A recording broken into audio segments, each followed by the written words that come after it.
Ore uru. Koso eno imore. Eno imore. O imore uru. Dongo duonda pod winjo ka tek.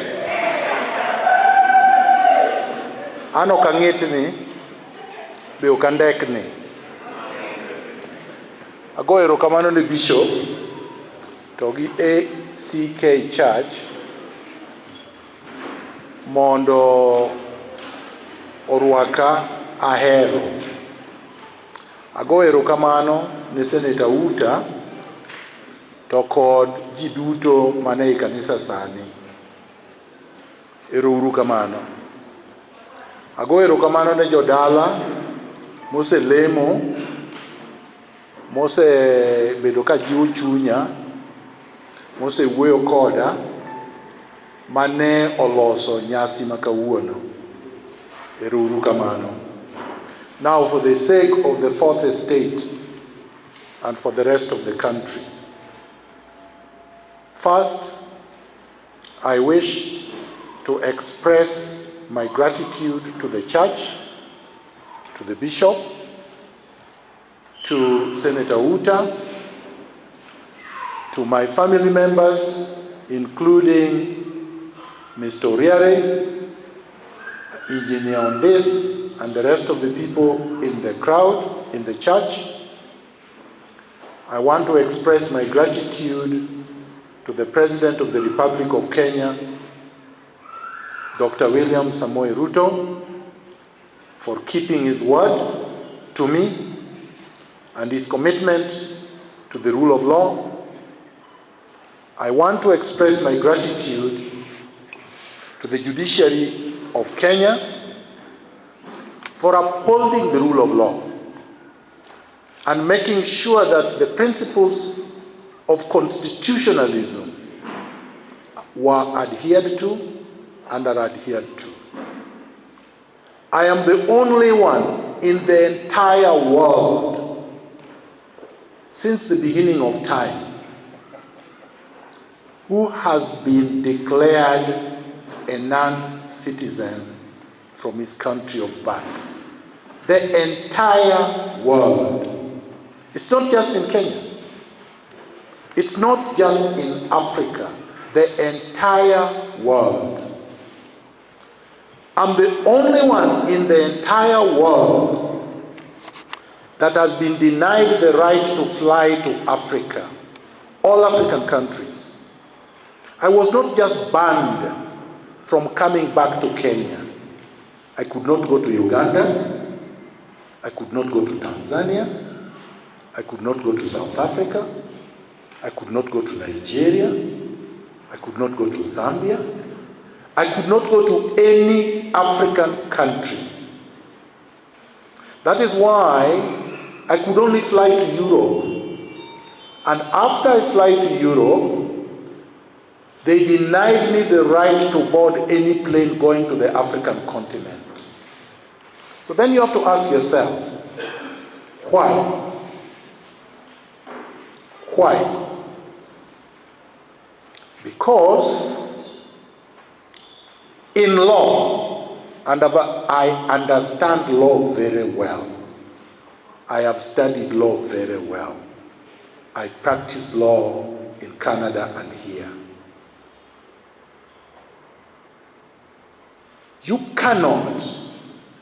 You simply cannot remove anyone born in any country to take them outside the country for any reason. For any reason. If I committed a crime, so let's assume I did. Let's assume that swearing Raila Odinga in was a crime. All right? And it wasn't. But let's assume it was. You give me notice. You serve a notice on me or a summons. You tell me that you committed a crime or you are alleged to have committed a crime, and you should appear in court on a specific date. I will then be allowed to defend myself against the charges. And if I'm found guilty, I will be sentenced and taken to committee or any other jail within the Republic of Kenya. No one has a right to say they come and blow up your house like they did. They blew up my house with military bombs. The police in the Republic of Kenya does not have bombs. Only 2 units in Kenya have bombs. The Wrecking Squad that protects the president and the military. So it's either the Wrecking Squad that protected despot Uhuru Kenyatta or the military that blew up my house. They didn't knock, they didn't give me a notice, they did not introduce themselves, did not wear any uniform. They came like gangsters and blew through the gate and the door. For those who don't like what I am saying, you can go home.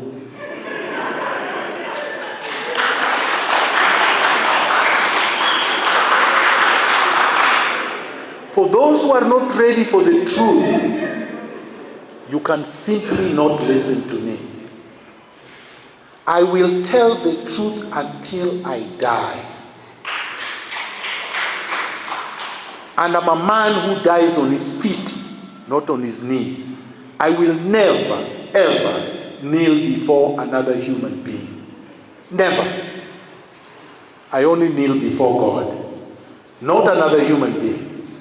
Maybe I could have knelt before Sure Nyar Njoga, my mother, because she's the one who brought me to life, but no one else. Anyway, to go to tell you, conclude what I was saying. They blew through my door, abducted me from my house illegally, and detained me in Comunicado for 6 days. I was not allowed to speak to anyone. I was not allowed to speak to my lawyers. I was not allowed to see a doctor. I was not allowed to speak to my wife. I was not even given food. I was put in a filthy floor with feces for 6 whole days, sleeping on the hard floor at Lari police station. I didn't know where I was. I know now it was Lari. At the time I did not know where I was. I kept telling them, shoot me now. What are you waiting for? You cowards. What are you waiting for? If you want to kill me quickly so that this is over. I have never begged anyone to be released. So they eventually took me to Kajiado in an inferior court, a magistrate's court, purported to charge me with treason. The magistrate told them, I have no powers to charge him with treason. Take him to the High Court in Nairobi. And instead of the cowards taking me to Nairobi, the cowards took me to Jomo Kenyatta International Airport. First of all, they wrestled me to the ground, took my passport. They later destroyed my Kenyan passport and put me on a plane to Amsterdam and dumped me there. All right? Now that's the highest level of impunity ever. If these people knew that they were powerful, and they were, and I was a harmless, unarmed man. I was alone in the house. I didn't have a weapon, not even a pen, when they came to my bedroom. So what were they scared of? What is it that they were so scared of? The truth. The truth that they stole an election. The truth that the person I swore in had conspired with them to kill me. Raila Odinga conspired with Uhuru Kenyatta to kill me. They try to shut this up. They try to make me not say this. I'm going to say it in church because it is the truth. So if the bishop feels uncomfortable with the truth, then I will question the church. But the bishop has not complained. So I will go on. Raila Odinga conspired with Uhuru Kenyatta to kill me. All right? You see? And fortunately, I was not killed. I am alive. They knew I would oppose the BBI.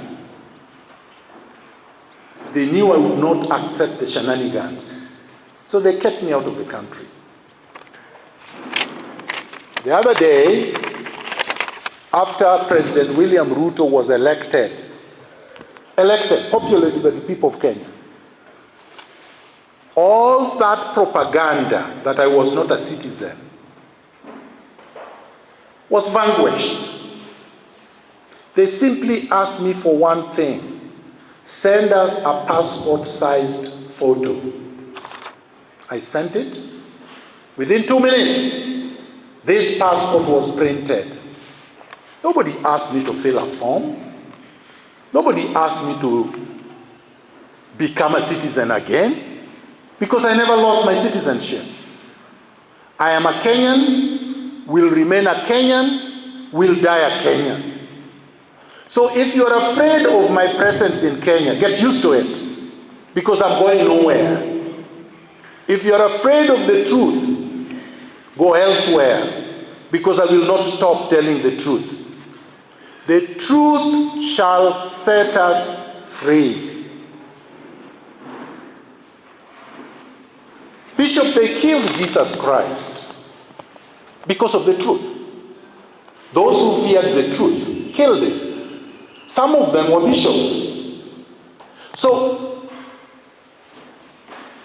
I don't feel that this is such a great privilege for me to be able to speak the truth. It is my duty. It is a positive duty to speak the truth. We are going to liberate Kenya. We are going to liberate Nyanza. We are going to liberate Luos. With the truth. With the truth. So if somebody thought that if I come to Kisumu County and I come to Miguna village or come to Ahero, that I'm going to stop speaking the truth, please get rid of that dream. Miguna is the same. Even though they sedated me, even though they tortured me, even though they stopped me from coming back to my country, even though they have tried to muzzle me, even though they have spread all manner of propaganda against me, the truth will not change. Miguna remains firm. Miguna remains patriotic. Miguna remains revolutionary. Miguna remains fearless. No propaganda will pass through me. Thank you very much. We will continue to move forward with truth. Viva. Protect him, watch over him, be the great security to his life. And Lord, we thank you because you saved him from the testimonies that he has given, and you have continuously provided for him. Bless him and bless his family. Bless his life and walk with him daily as you protect him. For we pray, trusting and believing in your Son's name, Jesus Christ our Lord.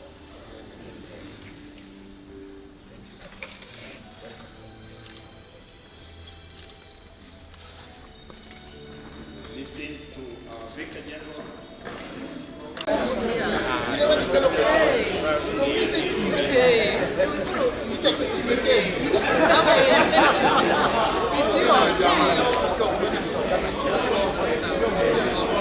I'm not fine. One is it?